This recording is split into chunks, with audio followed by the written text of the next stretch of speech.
Hey guys, what's up? Welcome back to my channel. I've been noticing that people have been talking on like Facebook, Reddit, sometimes the TikTok, I'm getting old, sometimes on TikTok where people don't know if they want to, they know they want to teach inside of Korea, but they're not too sure if they want to go the EPIK route or if they want to go the Hagwon route. So this video right here, I'm going to talk about the requirements of both, as well as give you the pros and cons of going the EPIK route or going the Hagwon route. When it comes to both EPIK and the Hagwon route, the requirements are pretty much just the same. In order to teach English and you want to do the EPIK or the Hagwon route, you need to be part of one of the 7 countries. It's going to be the US, Canada, the UK, Ireland, South Africa, and New Zealand. You also need to have a bachelor's degree.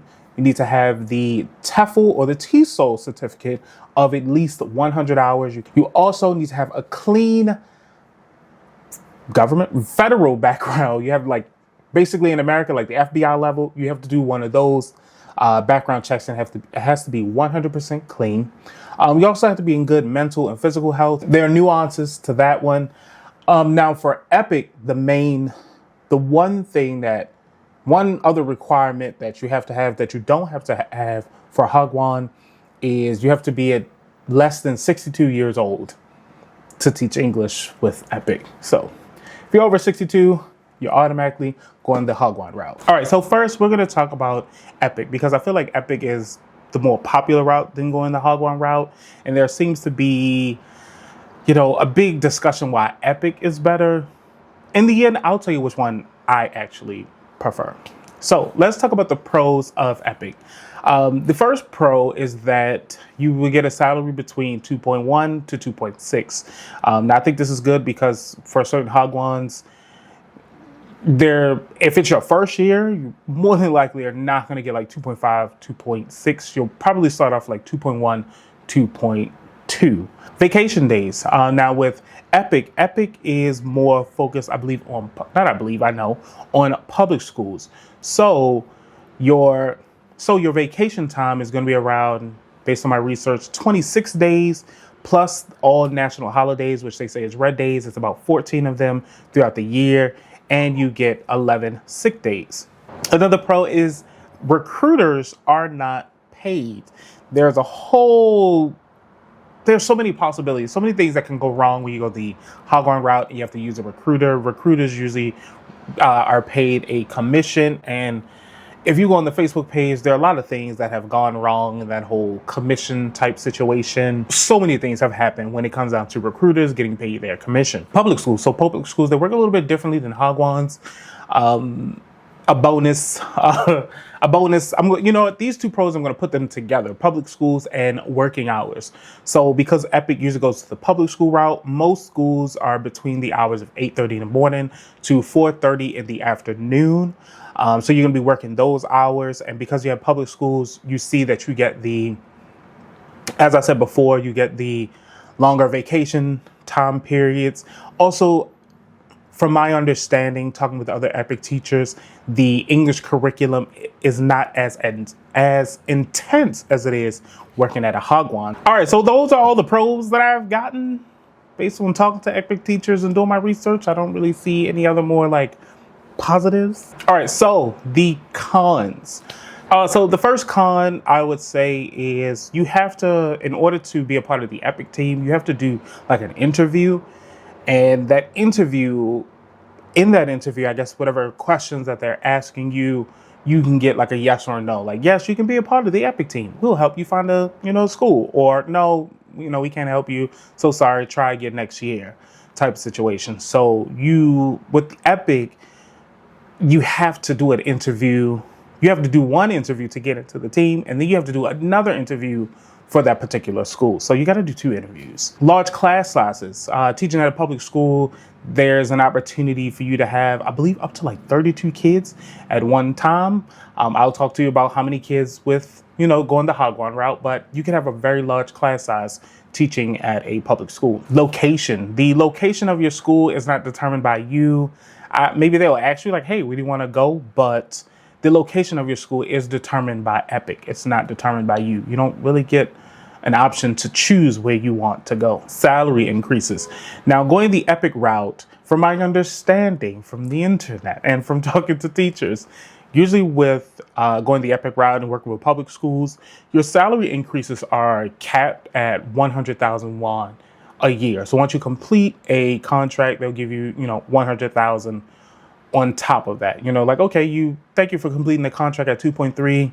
You're going to go to 2.4 the next year, and then 2.5, 2.6. So if you're looking to get more of a salary increase, it'll be a little bit harder. In EPIK, on the websites that I've seen, it looks like the pay is usually capped at 2.8 to 3.0. So you can't go higher than that. So I guess you would maybe look for another school to go to, or maybe go to the Hagwon route where you can get paid more. But usually the pay stops at, somewhere between that range, 2.8 to 3.0. And lastly, the last con is in most public schools, there's only one foreign teacher. So you don't have a lot of like foreign coworkers that you can converse with, connect with, possibly go out with. Now, I would encourage you to make friends or, try to build a connection or talk with the other Korean teachers, or native teachers. I don't want to say Korean teachers because it's a public school.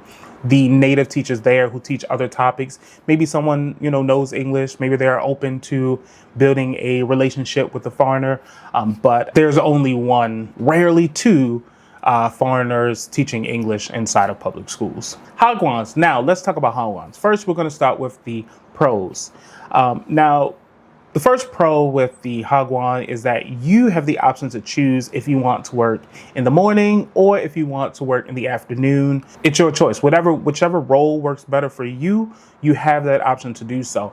And if you want to know the differences between working in the morning versus working in the afternoon, I do have a video on that. I'll, post a picture of the video right here, and I'll leave the link to that video down in the caption. The second pro I would say is higher pay options. With Hagwons, I think over time they have noticed that teachers are not accepting certain salaries. Like it's been years since first of all, I've only been here 4 years. It's been years since I've seen a Hagwon say we're offering 2.1, 2.2. Most schools now, they've kind of like pushed it up. Like, okay, we can offer now very few, 2.3. A lot are now starting at like 2.4. Now for even new teachers that are coming in. Continue to talk about pay. Pay is negotiable in Hagwons, especially if you have experience. You can, maybe it's starting at 2.2, but you have 2 years of experience. You can say, hey, I've been here 2 years. Can I get 2.6? Can I get 2.7? So your pay is negotiable. And then once you complete that contract, salary increases.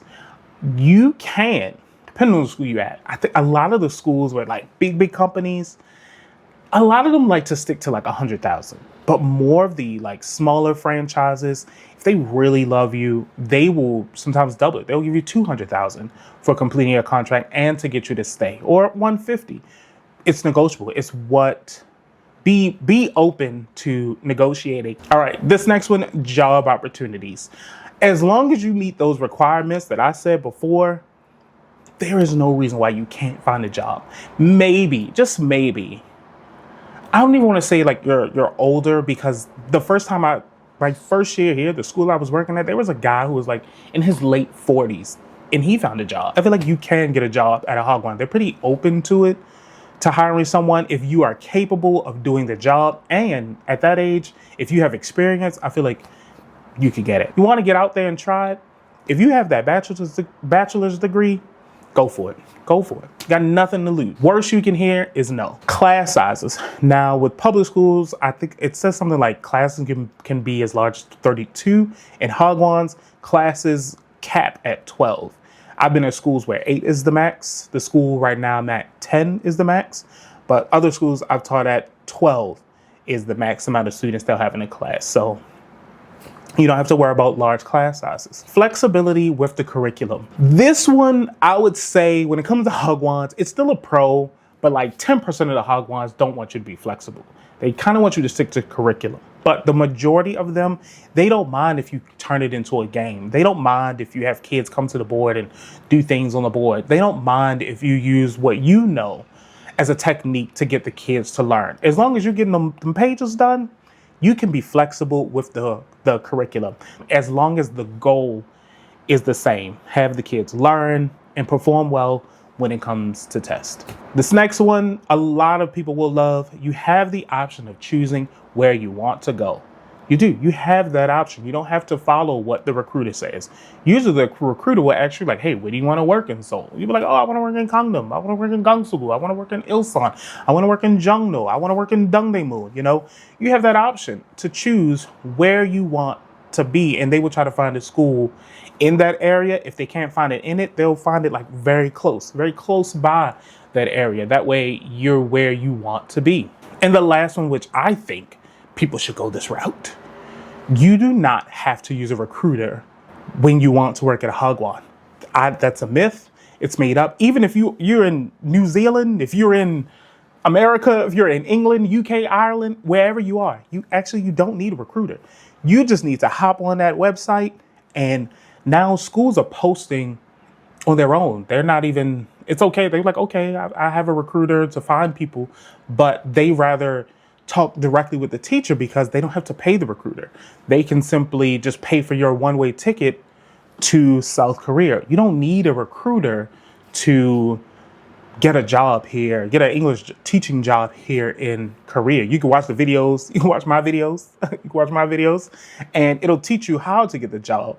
You just need to know how to interview and make sure you ask them questions. And if you're looking for a video with questions that you should ask in your Korean interviews, the link is in the description below. I got like 2 or 3 videos on that. All right, and lastly, the cons of a Hagwon. First con I'm gonna start with is working hours. It seems like the working hours in public schools, they usually kind of like stick to like 8 hours, 8 to 4:30, you know? But in Hagwons, it's usually like 9 hours. So I've never seen, no, I can't say I've never seen one that's 10 hours because some of the afternoon Hagwons, it'll be like 12 to 10. It's like, what? I would never accept a job that much. No, there's no reason for you to accept a job like that. Me personally, I would not do it. I try to stick to 8.5 hours. Maybe 9. But if I'm doing 9, that's going to be the morning.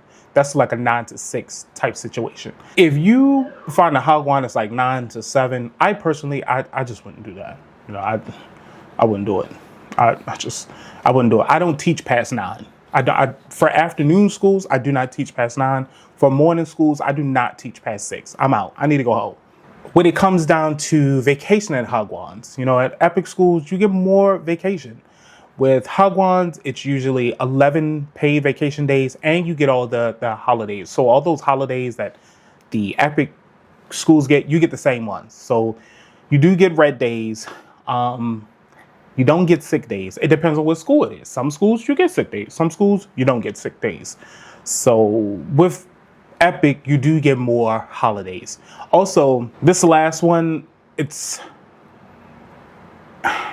about recruiters. Sometimes recruiters don't have your best intentions. You know, they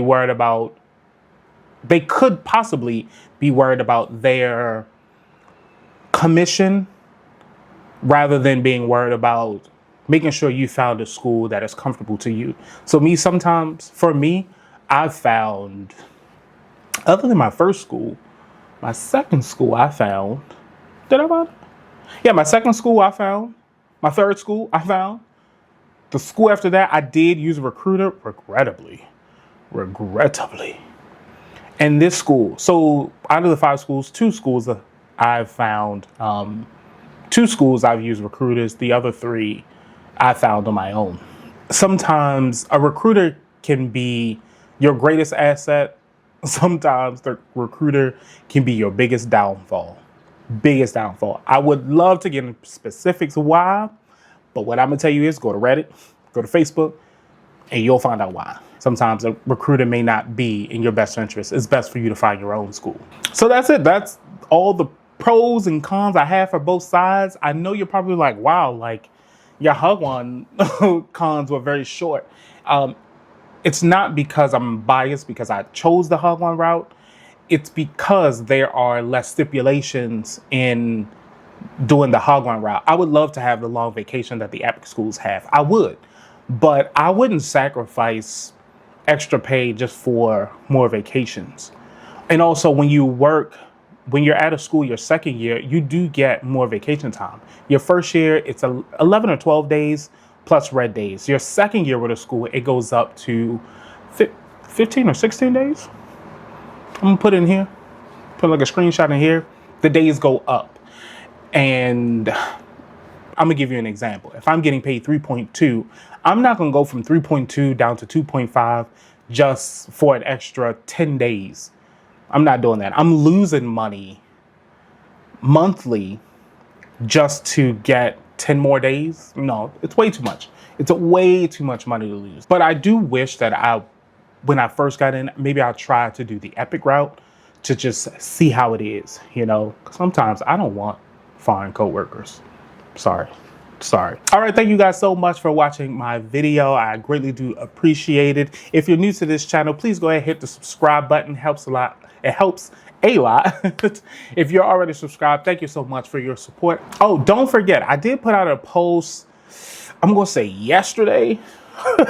Yesterday around this time or sometime, there is a post that came out before this video where I asked you guys, what did you want to see in Korea? I have some video ideas in mind, but I want to know, what do you guys want to see? This will help me create videos to show you exactly what you guys want. So go ahead, go to that post, comment what you would love to see in Korea. Comment, again, any video ideas. What do you want to know about schools? I'll be happy to make those videos and give you guys the information that you're looking for. Again, thank you so much for your support. I will see you guys next week in a new video.